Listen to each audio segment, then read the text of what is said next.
राधे राधे। आशा करती हूँ कि आप सभी लोग खुश होंगे, स्वस्थ होंगे, मस्त होंगे।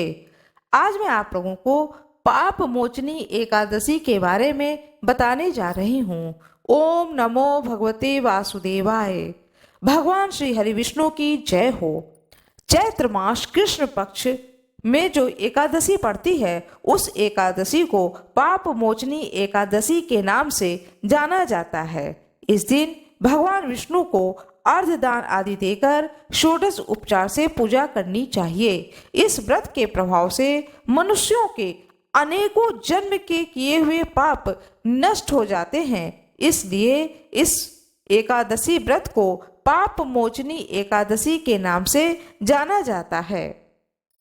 आइए जानते हैं कि यह व्रत कब करना है और पूजा का शुभ मुहूर्त क्या है।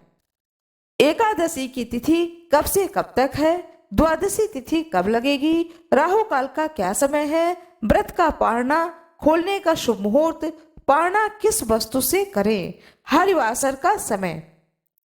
हिंदू पंचांग के अनुसार यह साल का अंतिम एकादशी है। इसके बाद नए संवत्सर का आरंभ हो जाएगा।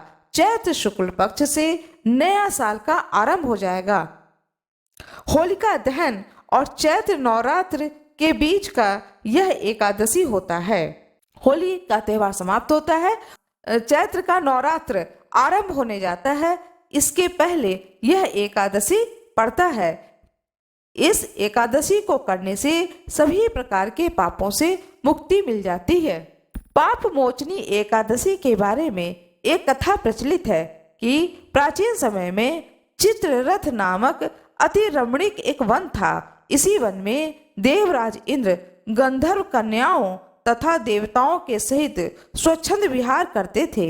मेधावी नामक ऋषि भी यहाँ तपस्या करते थे। ऋषि शेषो उपासक तथा अप्सराएं शिवद्रोहिणी अनंगदासी अनुचरी थी।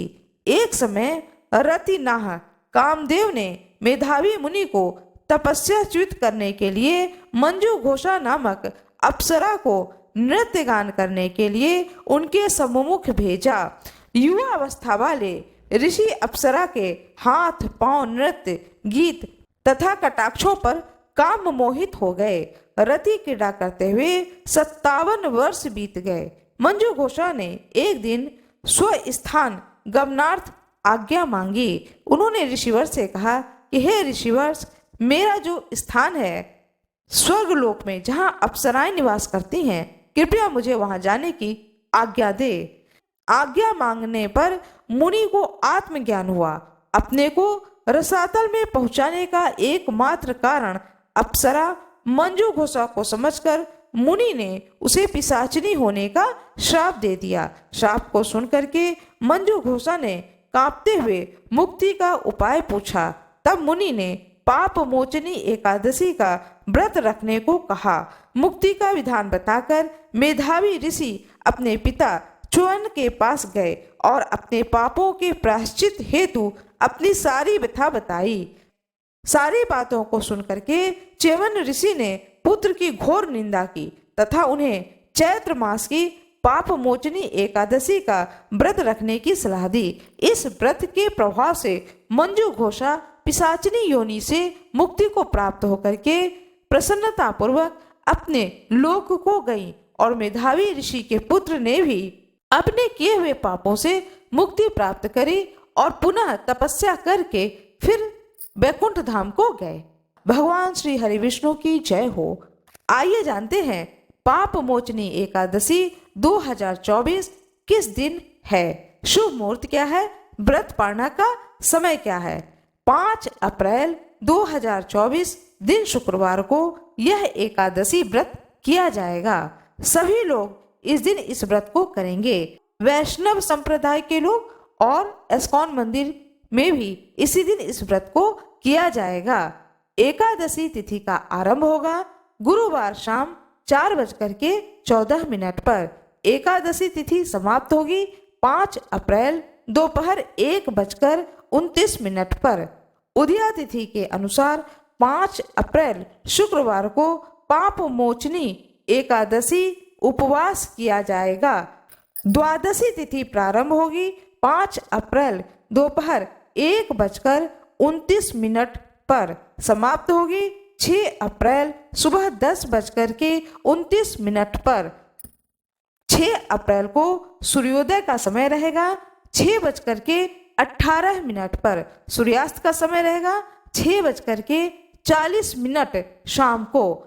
राहु काल का समय रहेगा सुबह 9:14 से 10:49 तक। राहु काल के समय कोई भी शुभ कार्य नहीं किया जाता है। दशमी तिथि से लेकर द्वादशी तिथि तक एकादशी के नियमों का पालन करना चाहिए। दशमी तिथि पर शुद्ध सात्विक भोजन करना चाहिए। तुलसी पत्र अवश्य ही तोड़ लेनी चाहिए। तुलसी के पौधे में जल डालना चाहिए। तुलसी जी की पूजा अवश्य ही करनी चाहिए। एकादशी तिथि पर तुलसी की पत्ती को जो भी भोग लगाए भगवान श्री हरि विष्णु को, उस भोग की वस्तु में तुलसी पत्र अवश्य ही डालें। पारणा का मुहूर्त है प्रातः 6:30 से 8:30 तक।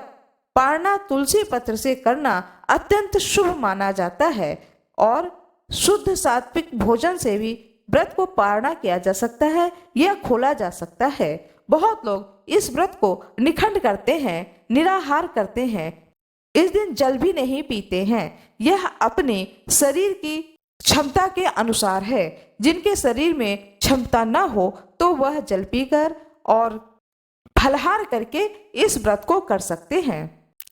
पाप मोचनी एकादशी के व्रत को करने से जीवन में जो भी थोड़े बहुत पाप हो जाते हैं, जाने अनजाने में उन पापों से मुक्ति मिल जाती है। यही है पाप मोचनी एकादशी का महत्व। आशा करती हूँ कि आप लोगों को यह जानकारी, एकादशी के व्रत की जानकारी अच्छी लगी होगी। यदि आप लोगों को यह जानकारी अच्छी लगी हो तो कृपया वीडियो को लाइक जरूर करिएगा, चैनल को सब्सक्राइब करिएगा, बेल आइकन दबाना ना भूलिएगा। भगवान श्री हरि विष्णु की जय हो। भगवान श्री कृष्ण की जय हो।